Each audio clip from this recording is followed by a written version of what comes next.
This is the Learner Podcast for the True and Justice. Nah, ada satu kata kunci sebetulnya yang masih saya sedang pikir yang masih menjadi persoalan. Kita sudah memperlakukan, katakanlah kita memperlakukan orang dengan cara yang manusiawi.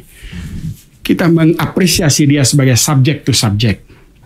Tetapi kalau dia tidak memiliki resources, ya, tidak ada material, bagaimana? Bisa tidak dijelaskan ini? Memang kita punya pengalaman sama-sama lihat bagaimana pengalaman Kerala bergerak dan bertransformasi tanpa material resource yang berkecukupan. India, ya? Ya, India. Tapi bisakah Pak Tri meyakinkan kepada kita di sini, masyarakat, ya, pemerintah daerah maupun pemerintah di tingkat desa, gitu, untuk bergerak, ya, tanpa melihat pada persoalan-persoalan yang dianggap material? Ya, katakan harusnya setiap proyek itu harus ada fulusnya gitu. Tapi sekarang ini kan gerakan yang akan metode pendekatan yang akan ditawarkan oleh Pak Tri di dalam memecahkan masalah stunting ini adalah pendekatan non material. Sementara mereka itu butuh asupan yang juga itu merupakan material. Nah, bagaimana cara mengatasi persoalan antara dikotomis antara material dan non material ini? Karena dari para ahli ekonomi juga berbeda pendapatnya, seperti kawan kita Pak Mansur misalnya, atau berbeda pendapatnya juga dengan kawan-kawan yang lain. Mungkin di depan Pak Tri bisa akomodatif, ya, tetapi saya lihat misalnya Pak Purnawan misalnya, dia juga Profesor Purnawan Junadi juga masih berorientasi pada pendekatan, walaupun dia sangat appreciate dengan gerakan non material, tapi memang dia juga realistis untuk melihat memang ada cadangan atau persyaratan minimal yang harus diperlukan untuk menjalankan tujuan-tujuan kolektif, khususnya dalam pemberantasan stunting tadi. Nah, kira-kira untuk menjelaskan dikotomi material dan non-material dalam penanganan stunting ini, bagaimana cara kita menjelaskan kepada audiens itu? Silakan, Pak. Ini pertama, substantif sekali persoalan yang dibahas ini. Jadi gini, nomor satu saya catat tadi, ya, mohon kita klarifikasi. Nuklir tidak seorang pun yang patut disalahkan. Yeah. Ada istilah kegagalan pemerintah. I think it's not wise, kurang bijak kalau kita menuding.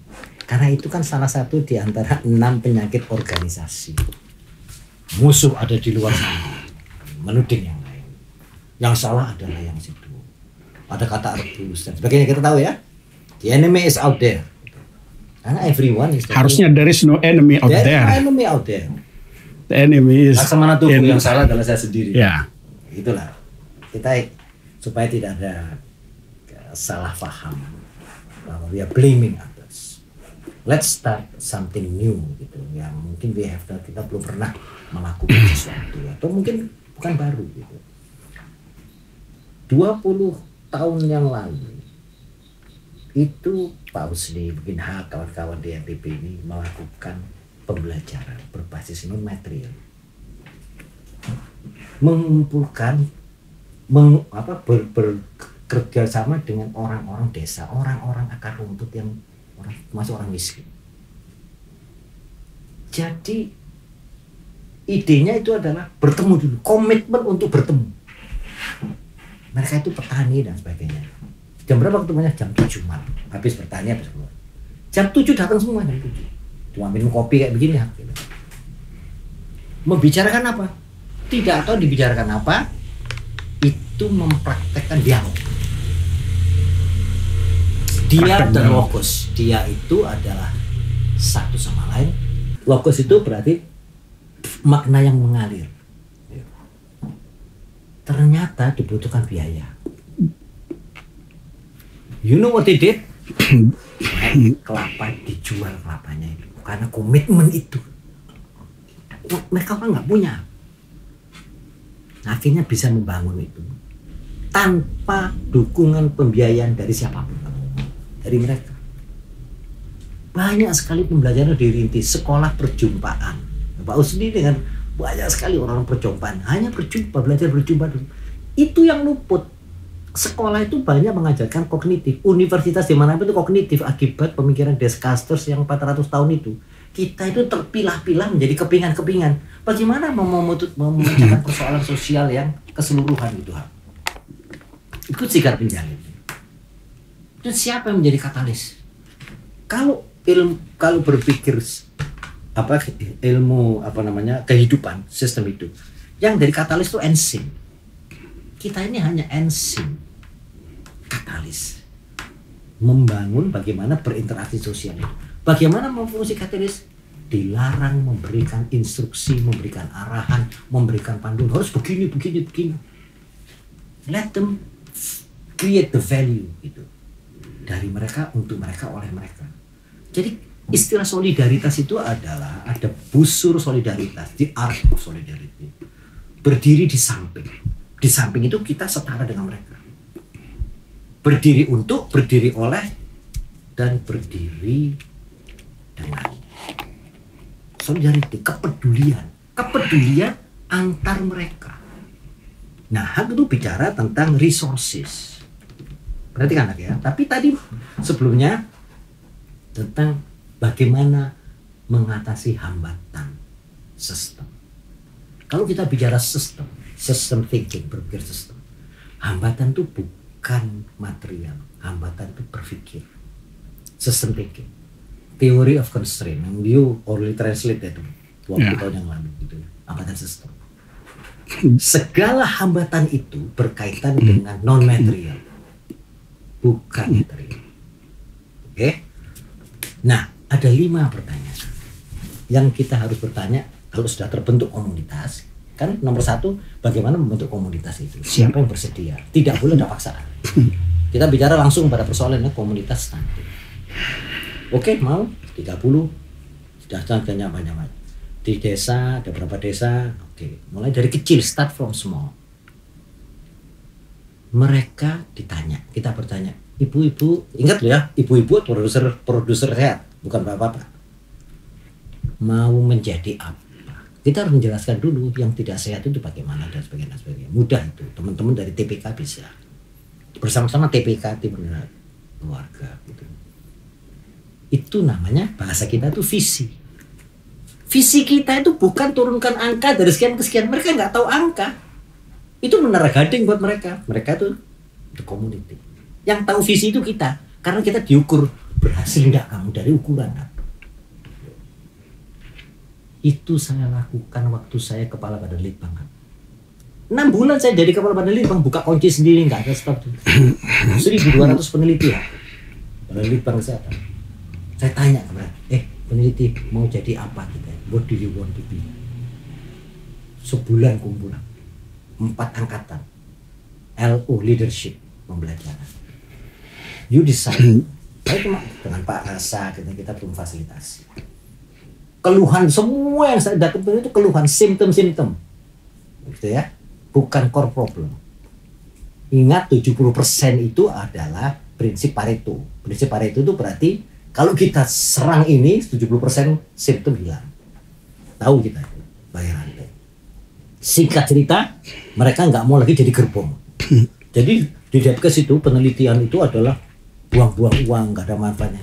Saya minta jadi kepala badan penelitian, nggak mau jadi dari yang lain, Bu. Dari penelitian aja. Ini yang nggak ada uangnya. Gitu. Bener ini. Tapi nggak ada yang mau jadi. Ya udah. Singkat cerita berubah. Kita ingin menjadi lokomotif. Jadi program itu berdasarkan temuan yang bisa dimanfaatkan. Bukankah itu? Itu dimulai dari pertanyaan mau apa? Iya, what do you want? Kita menjadi oke, semua sepakat. Mari kita putuskan. Mulai sekarang untuk tahun anggaran depan uang semuanya difokuskan menjadi protes semua. Loh, kan sudah sepakat semua. Ratusan miliar untuk penelitian. Penelitian saya minta Ibu Menteri dikasih. Alhamdulillah. Baru semuanya. Riskesdas ya. Iya. Itu berdarah-darah itu. Iya. Sampai sekarang masih ada riskesdas itu. Nggak tahu moga-moga. Riset kesehatan daerah ya. Riset kesehatan dasar. Kesehatan dasar. Kita bisa membuat peringkat dari nomor 1 kabupaten terbaik kota sampai dengan 440 saat itu. Apa itu ruang lingkup riset kesehatan dasar? Itu pertanyaannya, daerah wilayah mana yang standar status kesehatannya itu terbaik. Bagus. Keluarlah IPKM, Indeks Pembangunan Kesehatan Masyarakat. Karena UNDP waktu itu mengeluarkan HDI, Human Development Index. Yaitu beda itu ya? Iya, yang bukan IPM itu. Iya, Indeks Pembangunan Manusia. Tapi kesehatan itu Mas hanya kelengkapan. Harapan hidup itu ekonomi sama pendidikan. Iya. Bukan kesehatan yang dimaksud dalam Rikesdas itu. Nah, IPKM itu 24 indikator.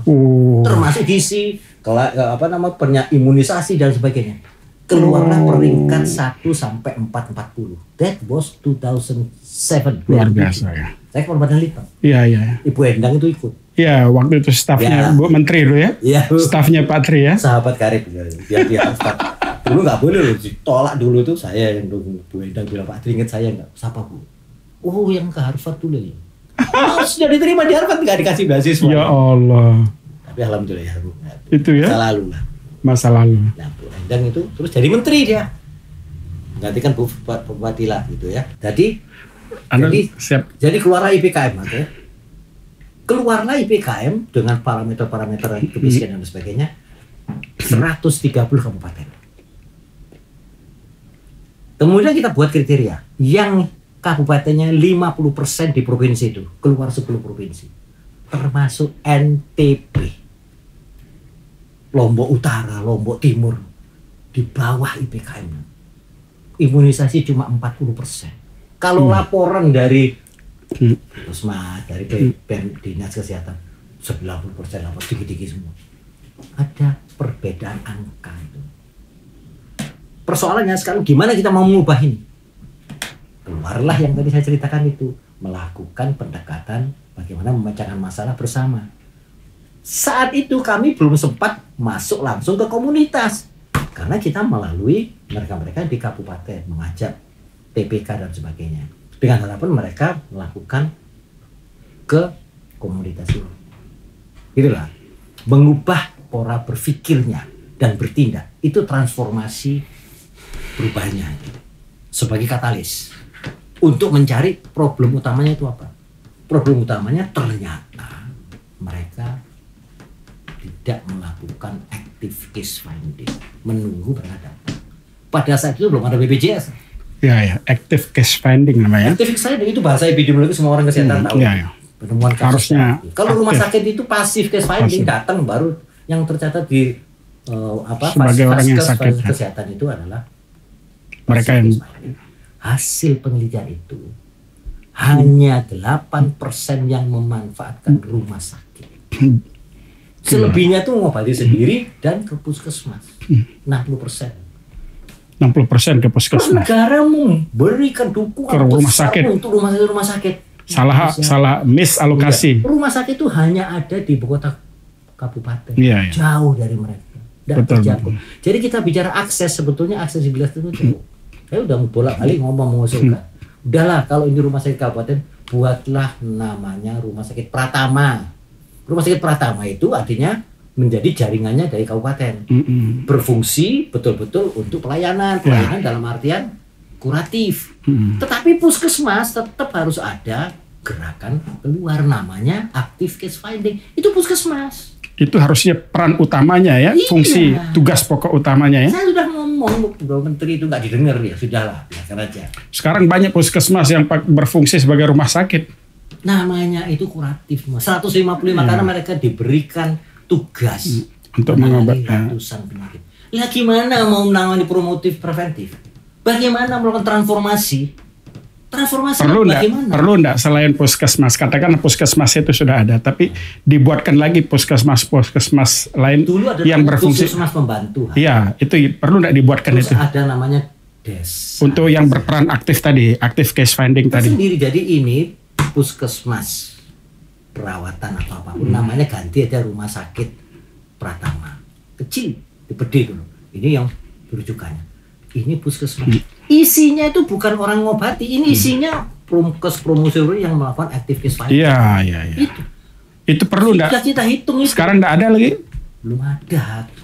Oh. Alhamdulillah ada pembicaraan ini, moga-moga ada yang mendengar. Iya, Dan kita memproporsi. sangat bagus sekali Enggak, kita kita harus hitung komunikasikan dari sama pemerintah. Puluhan triliun untuk sesuatu yang nggak jelas. Nah gitu. Gus Lemon ngomong, Pak Wapres juga ngomong, sudah dihadirkanlah puskesmas yang terpencil ini yang melakukan gerakan. Apalagi zaman sekarang sudah ada IT yang tidak masalah itu. Gitu lah. Iya. Itu berdasar itu. Kalau mau betul-betul akses ya. Juga mereka itu ditangkap Mungkin sini dulu. menarik kalau misalnya ini kita lengkapi itu gagasan ini kan sebetulnya solusi ini. Iya. Solusi bahwa ada puskesmas Pratama. Itu beda. Bukan. Puskesmas. Ini rumah sakit Pratama. Rumah sakit Pratama itu puskesmas. Sudah ada itu. Oh, sudah ada. Sudah ada. Terus puskesmas? Puskesmas sudah ada ini. Ya, tapi puskesmas kembalikan fungsinya sebagai active case finding tadi. Promosi. Kenapa enggak kita buatkan saja? Kan ini sudah banyak dia layani ini, puskesmas yang jadi rumah sakit. Kenapa enggak ditambahkan aja puskesmas yang berperan sebagai active case finding itu, yang disebut puskesmas pembantu itu. Ini ubahlah menjadi statusnya menjadi rumah sakit Pratama. Tapi lahannya cukup enggak? Puskesmas kan lahannya standarnya kan kecil. Iya, kecil. Tapi itu masalah infrastruktur change ya, perubahan, kita bilang transformasi ya. Tetapi ini sangat penting karena ini kan bagian dari kewajiban konstitusional pemerintah. Kan saya melihat bukan dalam konteks sekedar membangun rumah sakit, sudah bukan sekedar membangun institusi, tapi menyangkut kewajiban konstitusional pemerintah untuk menciptakan akses kesehatan, ya, bukan secara pasif saja, bukan menunggu orang sakit. Tapi dia juga harus menjamin agar masyarakatnya itu dia ketahui tidak ada yang sakit. Saya ambilkan contoh ini Pak. Di Utrecht itu ada wali kota itu tahu dia berapa orang minggu ini yang akan lahir, berapa orang minggu depan yang akan lahir itu. Dia punya, jadi setiap orang yang masuk di puskesmas, istilahnya puskesmas klinik-klinik itu, langsung membuat laporan berapa orang yang hamil 3 bulan, berapa orang yang hamil 6 bulan, 9. Itu terkait dengan penganggaran Pak. Nah ini kan sebetulnya menarik kalau misalnya pemerintah itu menggunakan fungsi agen-agen kesehatan dalam bentuk puskesmas pembantu itu untuk dalam rangka membadankan kewajiban konstitusionalnya di bidang kesehatan tadi.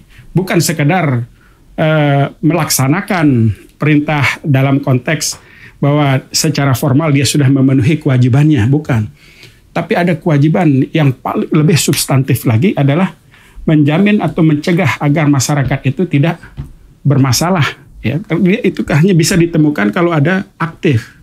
Seperti yang disampaikan oleh Pak Tri tadi, ternyata banyak temuan kayak di KLU itu, yang sebetulnya dia tidak ketahui sebelumnya. Tapi gini, boleh saya? Iya. Silakan. Kita melahirkan ratusan ribu bidan di desa tahun 89 itu. Iya. Turunkan angka kematian itu, cetak bidan, tugaskan di desa. Itu tugasnya Pak Tri waktu di Bappenas. Baru masuk seminggu itu udah itu. Satu desa satu bidan. Iya, 10 tahun kemudian udah ribuan. Para bidan desa itu. Itu mulai tahun 80. Tahun berapa? Tahun 91. 91. Bidan desa itu. 98 krisis itu mereka sudah bergerak. Para bidan, itu luar biasa. Mereka tuh punya GIS. Tanggungannya dia berapa ibu wanita yang hamil, berapa yang dikunjungi, berapa yang diberikan vitamin A dan sebagainya, itu ada. Itu namanya K1, K2, K3, K4. Kontrol hamil 3 bulan pertama. Punya catatan mereka. Siapa yang akan melahirkan, dibantu bagaimana, itu punya mereka. Karena nggak banyak yang K1, K2, K3, K4 itu dibanding anak-anak yang 5 tahun ke bawah balita. Nah, 90% lebih, hampir 95%. Walaupun keempat tuh menurun angkanya, bisa dipercaya itu. Data Riskesdas dengan data laporan hampir sama. Persoalan angka kematian ibu itu sudah disappear, gitu. Praktis sudah tertangani. Yang ada keterlambatan ditolong, keterlambatan, dan itu sudah mulai kalah dengan stunting gitu. Tapi sudah banyak tertangani, kecuali yang sangat terisolasi gitu ya. Jadi mereka sudah loyalitasnya luar biasa. Persoalan kita itu bukan di situ. Persoalan kita itu termasuk antenatal care itu ya. Itu pada apakah mereka benar-benar ketika menjalankan tugas itu didukung oleh fasilitas yang memungkinkan. Presiden beberapa minggu yang lalu, bulan yang lalu, secara terbuka ngomong, Menteri Kesehatan, berikan mereka USG. Luar biasa kan? Apa dia untuk apa dia USG? Ukur tuh Iya, iya. Waduh. Kalau menurut Pak Tri itu, coba saya bisa Presiden, Pak, berikan aja HP itu kepada mereka-mereka yang kena stunting. Daripada USG ya? Daripada USG. USG itu sama harganya dengan HP itu mungkin. Jauh lebih murah. Tapi USG kan ada murah-murah. Gitu. Tapi USG itu untuk tenaga bidan ya. Iya. Bisa memantau kehamilan dan sebagainya. Itu boleh itu ya. Wajar, bagus. Bagus. Tapi ada ide, kan ini kita bicara sudah masuk kepada topik yang terakhir tentang digitalisasi kesehatan. This is the Learner Podcast for the True and Justice.